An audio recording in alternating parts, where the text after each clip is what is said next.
The sun was a cruel master in the village of Jengo. For 3 long years, no rain had touched the cracked earth. The ancient baobab tree that once gave shade now stretched its bare branches toward the merciless sky like the arms of a dying giant. Ayoka sat beneath this dying tree, watching her younger brother Tund grow thinner each day. The village wells had run dry months ago. Women walked for hours to find muddy water in distant valleys. Children stopped playing games and started counting grains of millet. "The ancestors have forgotten us," whispered old Binta, the village storyteller. Her voice cracked like the earth beneath their feet. "The spirits of rain have gone to sleep forever." But Ayoka did not believe this. She had strange dreams every night. Dreams where silver voices called her name from storm clouds. Dreams where lightning danced between her fingers like silk ribbons. In these dreams, she could taste rain on her lips and feel thunder beating in her chest. The elders said dreams were just hunger talking, but Ayoka knew better. Something was calling to her from the empty sky.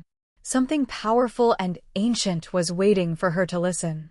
That night, Ayoka could not sleep. The heat pressed down on the village like a heavy blanket. She walked to the edge of Jengo, where the old sacred stones stood in a circle. These stones were older than memory, covered in strange markings that no one could read anymore. As the moon reached its highest point, the stones began to hum. A low, musical sound that seemed to come from deep inside the earth. Ayoka felt the sound in her bones. It was the same melody from her dreams. She placed her hands on the largest stone. It was warm, even in the cool night air. The humming grew louder. Then, from somewhere far above, she heard an answer. A deep voice that rumbled like distant thunder. "Child of drought," the voice said, "you have the old blood in you. The blood of those who could speak to sky and storm." Ayoka looked up, but saw only stars. "Who are you?" she whispered. "I am Shangoka, keeper of the storm winds. Your great-grandmother knew my name. She could call rain from the furthest clouds. But she died before teaching you the ancient ways." The wind began to swirl around the sacred stones. "I can teach you what she could not. But every gift from the sky comes with a price." "What price?" Ayoka asked the invisible voice. Thunder rolled across the cloudless sky. "First, you must learn. Then we will speak of payment." The stones grew brighter in the moonlight. Ancient symbols began to glow like fireflies trapped in rock. "Place both hands on the stone of beginnings," Shangoka commanded. "Close your eyes and feel the memory of rain." Ayoka obeyed. The moment her palms touched the glowing stone, her mind filled with visions. She saw her village when it was green and alive. She saw rivers running full and crops growing tall. She saw her great-grandmother, Yatund, dancing in a circle of light while rain poured from a clear sky. "Feel the rhythm of the storm," Shangoka's voice whispered in her mind. "Every raindrop has a heartbeat. Every cloud has a song. Learn to hear the music of water and wind." Ayoka felt something stir inside her chest. A warm tingling that spread to her fingers and toes. The air around her began to move in small circles. Dust rose from the ground and danced in tiny whirlwinds at her feet. "Good," said Shangoka. "You have the gift. But gifts without wisdom become curses. Remember this warning, child of drought." For 7 nights, Ayoka returned to the sacred stones. Each time, Shangoka taught her something new. How to feel the moisture hiding in the air. How to call to the wind spirits with her voice. How to make small clouds gather in the palm of her hand. By the 7th night, she could make mist appear around her fingers. It was not much, but it was water where no water had been before. "I'm ready to bring rain to my village," she told Shangoka eagerly. "No," the storm keeper's voice was sharp as lightning. "You are not ready. Rain is not a toy for children to play with. It is the blood of the sky, and the sky guards its blood jealously." But Ayoka was young and desperate. Her brother Tund had fainted from thirst that morning. Her mother cried herself to sleep every night. "What good is this power if I cannot save my family?" she argued. "Power without wisdom destroys everything it touches," Shangoka warned. "Promise me you will not try to bring rain until you have learned all 7 lessons." Ayoka nodded, but her fingers were crossed behind her back. She would save her village, with or without permission from the sky. On the 8th night, Ayoka did not go to the sacred stones. Instead, she climbed to the highest hill above Jengo and raised her arms to the empty sky. She remembered everything Shango-ka had taught her. She felt for the hidden moisture in the air. She called to the wind spirits with the ancient words. At first, nothing happened. Then, slowly, clouds began to gather. Small wisps of gray that grew darker and thicker with each passing moment. The wind picked up, carrying the sweet smell of distant rain. The clouds grew heavy and full. Lightning flickered in their depths. Thunder began to rumble like a giant's stomach. Then, for the first time in 3 years, rain began to fall on the village of Jengo. The villagers poured from their homes, laughing and crying. Children danced in the muddy streets. Women held out pots and bowls to catch every precious drop. The ancient baobab tree seemed to sigh with relief as water soaked into its roots. But as Ayoka watched her village celebrate, she felt a chill that had nothing to do with the storm. High above the rain clouds, she saw 2 enormous eyes watching her. Eyes the color of lightning and storm winds. "What have you done?" Shango-ka's voice was like the crash of thunder. The rain fell for 3 days and nights. The village of Jengo came alive again. Crops sprouted from the wet earth. The wells filled with sweet, clean water. People sang Ayoka's name and called her a miracle worker. But on the 4th morning, the sky turned an ugly shade of gray-green. The wind began to blow in the wrong direction. Instead of cooling the air, it brought heat that made the river steam like a cooking pot. Ayoka found her animals acting strange. The goats refused to eat. The chickens huddled together and would not come out of their coop. Even the village dogs whined and hid under the houses. That evening, as the sun set like an angry red eye, Shango-ka appeared to her in the flesh. He was tall as a great tree, with skin the color of storm clouds and eyes that sparked with lightning. His voice shook the ground when he spoke. "You have stolen from the sky," he said. "Rain that was meant for other places, other times. The balance is broken." "I saved my village," Ayoka said, trying to be brave. "People were dying of thirst. And now other villages will die because you took their rain. The sky keeps careful count of every drop. What is taken must be given back with interest." Shango-ka pointed to the horizon, where dark clouds were building like a wall of shadow. "Fix what you have broken, or face the full anger of the storm." The next morning, a merchant arrived in Jengo. His name was Kweku, and he came from the great city of Tamale, many days' journey to the north. His camels were loaded with gold and silver, silk and spices. But Kweku had not come to trade in normal goods. He had heard stories of a girl who could make rain fall from empty skies. In his city, the drought had lasted even longer than in Jengo. The king would pay any price for water. "Name your price," Kweku said to Ayoka. "My king will give you a mountain of gold for just 1 day of rain." Ayoka thought of Shango-ka's warning, but she also thought of the power stirring in her blood. Why should she hide this gift? Other people needed rain too. Maybe helping them would balance the scales with the sky. "I will come with you," she decided. "But I want half the gold now and half when the rain falls." Her mother begged her not to go. "This power is dangerous," she said. "I can see it changing you already. Your eyes flash like lightning when you're angry." But Ayoka would not listen. She had tasted power, and power was sweeter than honey. She packed her few belongings and left Jengo with Kweku's caravan, heading north toward her destiny. Tamale was larger than anything Ayoka had ever imagined. Streets paved with stones, houses built of clay and gold, markets filled with goods from distant lands. But even in this rich city, the drought had left its mark. The great river was nothing but a trickle. Gardens lay dead and brown. Beggars lined the streets, asking for water instead of food. The king received Ayoka in his palace, a building so grand it seemed to touch the clouds. He was a large man with kind eyes, but Ayoka could see the worry lines around his face. "My people are suffering," he told her. "If you can truly bring rain, I will give you more gold than you can carry." That night, Ayoka climbed to the highest tower of the palace. She felt the familiar stirring in her blood as she raised her arms to the sky. The power came easier now, like water flowing downhill. Clouds gathered faster than before. The rain that fell was heavier, more violent than what she had brought to Jengo. For 5 days and nights, the rain poured down onto Molly. The rivers filled. The gardens bloomed. The people praised Ayoka as a goddess sent from heaven. But somewhere in the back of her mind, she heard Jengo's voice like distant thunder. Every drop you steal makes the debt larger. Word of the rainmaker spread across the land. From every direction, messengers came to the palace with bags of gold and desperate pleas. The kingdom of Sikasso would pay 1,000 gold pieces for rain. The merchants of Gen offered chests full of precious gems.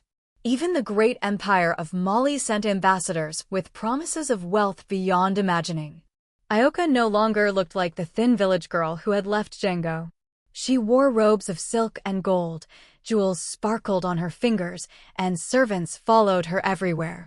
The king had given her a house as large as a small village, with gardens and fountains that never ran dry. But the most valuable thing she owned was a small leather pouch that never seemed to empty, no matter how much gold she took from it. This was payment for the rains she had brought to 7 different cities. Each time she used her power, the pouch grew heavier with treasure. "You have become wealthy beyond dreams," Kweku said to her one evening. "But I see shadows in your eyes that were not there before." It was true. Ayoka's reflection looked different now. Her eyes held flecks of silver like lightning frozen in ice. When she was angry, small storms swirled around her feet. And sometimes, late at night, she heard voices whispering her name from empty corners. As Ayoka's power grew, so did her hunger for more. She began to charge higher prices for her rain. A mountain of gold for a week of storms. A chest of diamonds for a single afternoon shower. Kings and merchants paid whatever she asked, because water was more precious than any jewel. But the rains she brought were changing too.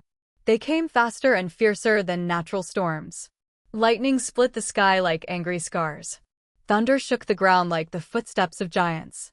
The rain itself felt different, colder, heavier, as if it carried the weight of stolen time. In the villages where she brought rain, strange things began to happen. Crops grew too fast and died young. Animals gave birth to offspring with unusual markings. Children had dreams filled with silver clouds and voices speaking in languages no one understood. One night, as Ayoka counted her gold in her palace room, the walls began to shake. Wind howled through the stone corridors without any windows being open. The temperature dropped so fast that ice formed on the walls in the middle of the hot season. Jengo appeared in the center of her room, larger and more terrible than before. Storm clouds swirled around his shoulders like a living cape. His voice was the sound of 100 thunderclaps. "The debt grows too large," he said. "The sky demands payment." "What payment?" Ayoka asked, though her voice shook with fear. Jengo gestured to the storm clouds that pressed against the palace windows. Inside the gray depths, Ayoka could see faces. The faces of everyone who had suffered because she stole their rain. Farmers whose crops failed. Children who went thirsty. Mothers who watched their babies cry from heat and drought. "You have taken rain from 100 villages to give to those who paid you gold," Jengo said. "The balance must be restored." "I'll give back the gold," Ayoka said quickly. "All of it. I'll return every coin. Gold cannot buy back the rain that has already fallen. Gold cannot bring life to the children who died of thirst while you made storms for the rich." The stormkeeper's eyes blazed with lightning. "The sky demands a different price." He pointed one long finger at Ayoka's heart. "You must choose. Give up this power forever and live as a normal woman. Or continue to use it and lose the thing you love most in all the world." Ayoka thought of her power, of the wealth it had brought her, of the way people bowed when she walked past. She thought of her beautiful palace and her servants and her chests full of treasure. "I choose to keep my power," she said. After making her choice, Ayoka felt different. The power in her blood burned hotter and brighter than before. She could call storms from clear skies with just a thought. Lightning danced between her fingers like tame pets. The very air around her hummed with electricity. But there was a darkness growing inside her too. A cold, empty feeling that all her gold could not fill. Sometimes she caught herself staring at her reflection, wondering who the stranger with silver eyes was looking back at her. After 2 years of traveling from city to city, bringing rain to the highest bidders, Ayoka decided to return home to Jengo. She wanted to see her family, to show them how powerful and wealthy she had become. The caravan that carried her home stretched for half a mile. Camels loaded with gold and silver, servants carrying silk umbrellas to shade her from the sun, musicians playing songs written in her honor. She rode in a golden chair carried by 8 strong men, wearing robes that cost more than most people earned in a lifetime. But when she arrived in Jengo, the celebration she expected did not happen. The villagers stared at her in silence. Children hid behind their mothers' skirts. Even the animals seemed afraid of her presence. "Ayoka," her mother whispered, as if she wasn't sure this jeweled stranger was really her daughter. Jengo had changed in the 2 years Ayoka was gone. The village was green and growing, fed by the natural rains that had returned after the drought ended. But there was something wrong with the place. The people moved carefully, always watching the sky. They jumped at the sound of thunder and whispered prayers when clouds appeared. Ayoka's mother, Folake, had aged more than 2 years should account for. Her hair had gone completely gray, and worry lines marked her face like old scars. "What happened here?" Ayoka asked. "Strange storms," Folake said quietly. "Ever since you left. They come without warning, bringing rain that burns like acid and lightning that leaves no marks, but kills our animals anyway." Ayoka felt a chill. "Where is Tund?" she asked, looking for her younger brother. Folake's eyes filled with tears. She pointed to a small grave marker under the baobab tree. "The fever took him 6 months ago, during one of the strange storms. He called your name as he died." The world seemed to tilt around Ayoka. Her brother, the brother she had left the village to save, was dead. All her power, all her gold, and she had not been here when he needed her most.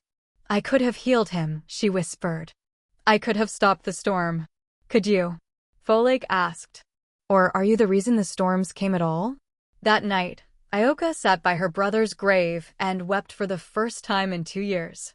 Her tears fell like rain on the dry earth, and where they touched the ground, small flowers bloomed and died within moments. As the moon rose, Shangoka appeared beside the grave. But he looked different now, older, sadder, more like a tired father than an angry god. "Now you begin to understand the true price," he said gently. "You killed him," Ayoka accused through her tears. "You sent those storms to punish me." "I sent no storms," Shangoka said. "Those were yours, child. Every time you stole rain from the sky, the excess power had to go somewhere. It came here, to the place of your birth, seeking its source." The truth hit Ayoka like a physical blow. Her own power had created the storms that killed her brother. Her greed for gold and fame had murdered the one person she had originally tried to save. "The sky tried to warn you," Shangoka continued. "But you would not listen. Power without wisdom becomes poison.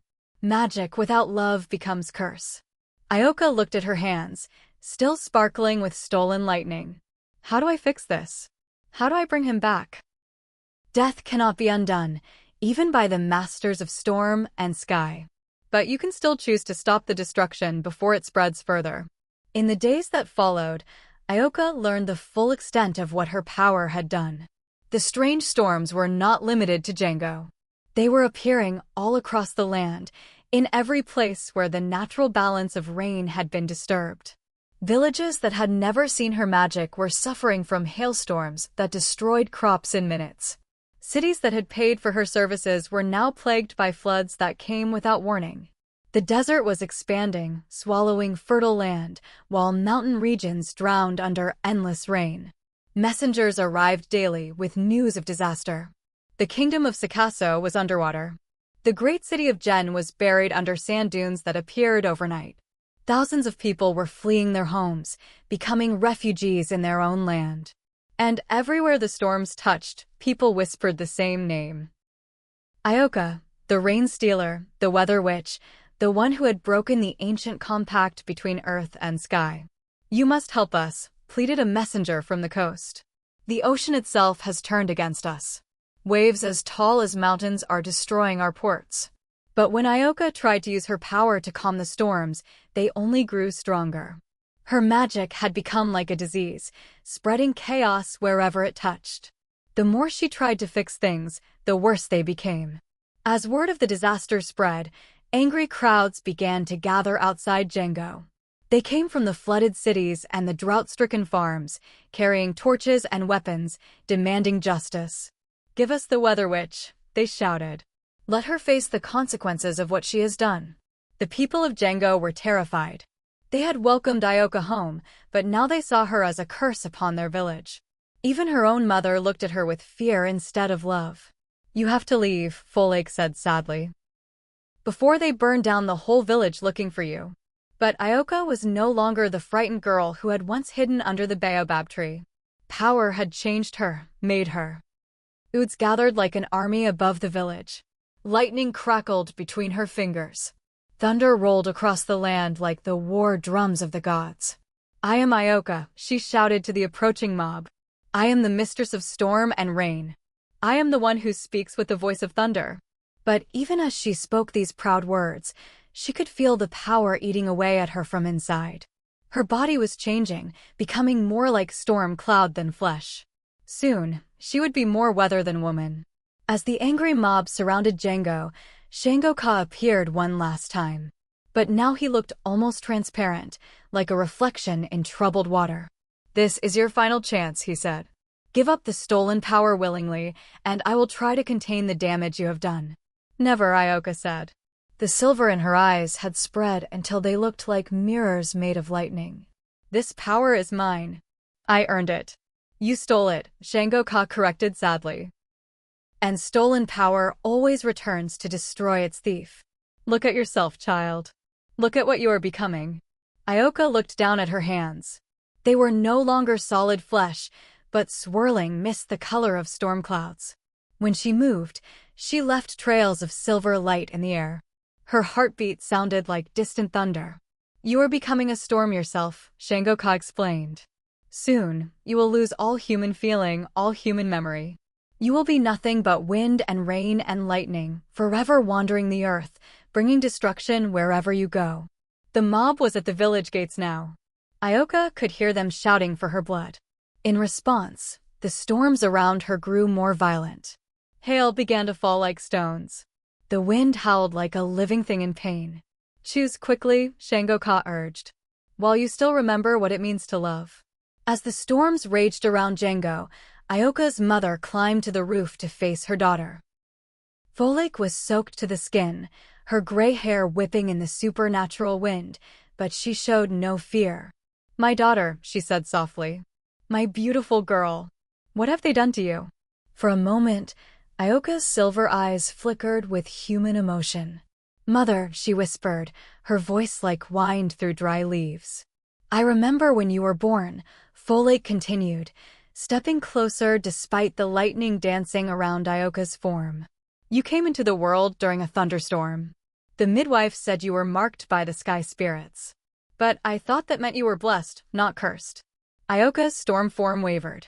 Deep inside the swirling mist and lightning, a part of her that was still human began to weep. "I only wanted to save Tund. I only wanted to help. I know, my child. But power without love becomes poison. Magic without compassion becomes curse." Folake reached out her hand, even though touching Ayoka might mean death by lightning. "It's not too late. You can still choose love over power." The mob was breaking down the village gates now. Their torches flickered in the unnatural storm. "Give us the Weather Witch," they screamed. Ayoka looked at her mother's outstretched hand. Then she looked at the destruction she had caused, the storms ravaging the land, the fear in everyone's eyes. "What if I'm too far gone?" she asked. "Love can heal anything," Folake said. "Even a broken sky." As Ayoka reached for her mother's hand, something amazing happened. The moment their fingers touched, the storm around them began to calm. The wind died to a whisper. The lightning faded to a gentle glow. For the first time in months, the sky above Jengo was clear. "I feel it," Ayoka whispered. "I feel myself coming back." But the peace lasted only a moment. The power she had stolen fought against her choice, trying to pull her back into the storm. Silver lightning crackled around her body, and her form began to blur again. The power doesn't want to let go, she gasped. It's part of me now. Jengo stepped forward, his form more solid than it had been in weeks. Then you must give it back willingly. All of it. Every drop of rain you have stolen, every flash of lightning you have claimed. Return it all to the sky. But that will kill me, Ayoka realized. Perhaps, Jengo said gently. Or perhaps it will finally set you free. The mob had reached the house now. Their angry voices filled the air. But Ayoka no longer heard them. She was thinking of Tund, lying in his grave. She was thinking of all the people who had suffered because of her greed. She was thinking of what kind of person she wanted to be. I choose love, she said firmly. I choose to give back what I have stolen. She raised her arms to the sky and opened her heart to the storm power within her. What happened next was like watching the creation of the world in reverse. All the power Ayoka had stolen began to pour out of her in streams of silver light. The light rose into the sky like reverse lightning, carrying with it every drop of rain she had ever called, every gust of wind she had ever commanded.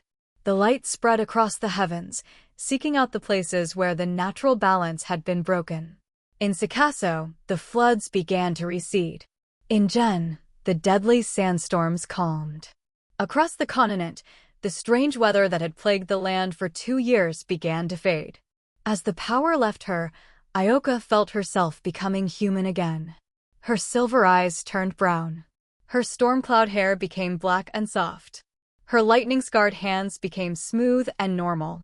But the process was agony. Each bolt of returning power felt like being struck by lightning in reverse. She screamed as the magic tore itself from her body and soul, leaving empty spaces that burned like acid. Hold on, Folake whispered, gripping her daughter's hand. Hold on to love. Hold on to hope. The mob below had grown quiet, staring in wonder at the light show above their heads. Some of them began to kneel, realizing they were witnessing something beyond human understanding.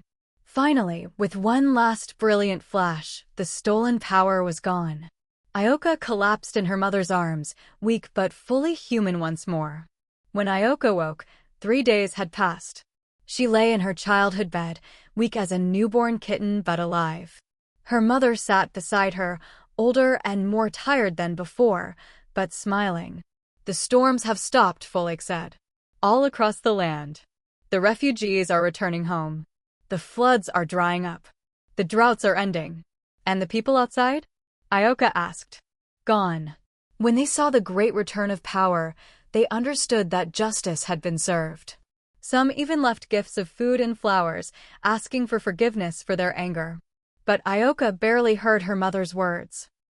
She was feeling the empty space inside herself where the storm power used to live. It was like missing a limb or losing a sense. The world seemed flat and colorless, without magic flowing through her veins.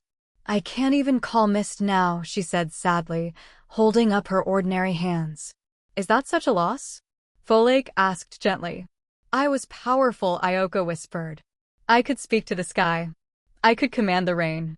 And what did that power bring you? Gold that could not buy back your brother's life? Fame that turned to fear and hatred? Folake stroked her daughter's hair. True power comes from helping others, not from controlling the world around you. That afternoon, Jengo appeared one final time. But now he looked different, younger, more peaceful, like a storm after it had spent its fury. You have done well, Jengo said to Ayoka. You chose love over power, sacrifice over selfishness. The sky forgives you. But I've lost everything, Ayoka said.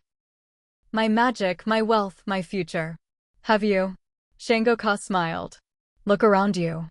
Ayoka looked through her window and saw something she had not noticed before. The village children were playing in the street, no longer afraid.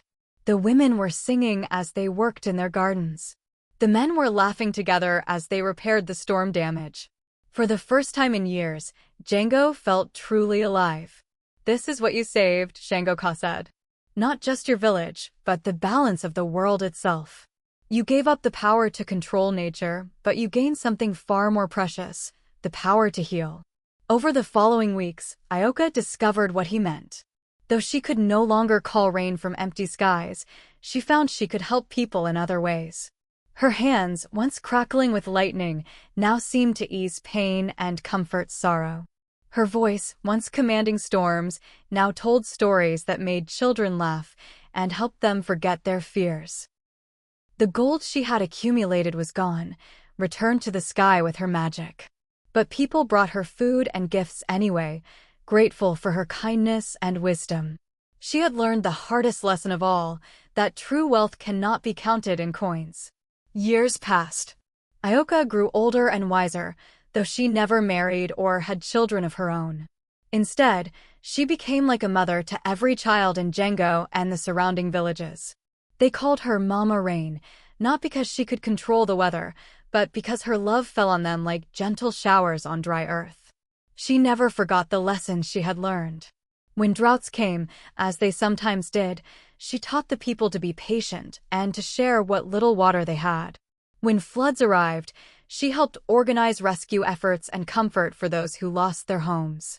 She had learned to work with nature instead of trying to dominate it. Sometimes, on quiet evenings when storm clouds gathered in the distance, she would sit under the ancient baobab tree and remember her brother Tund. She would tell stories about him to the village children, keeping his memory alive through words instead of trying to bring him back through magic. And sometimes, just sometimes, when the rain fell naturally and purely on the village, she thought she could hear Tund's laughter in the sound of water on leaves. She would smile then, knowing that some things were more precious than power, more valuable than gold. The old people said that after Ayoka died, the rains in Jengo were always perfectly timed, never too much, never too little, always exactly what the crops needed. They said it was her final gift to the village she had nearly destroyed and then chose to save. But Ayoka herself would have said the gift went the other way. The village had saved her from becoming a monster of storm and selfishness. Love had called her back from the edge of darkness. And that, the storytellers agreed, was the most powerful magic of all.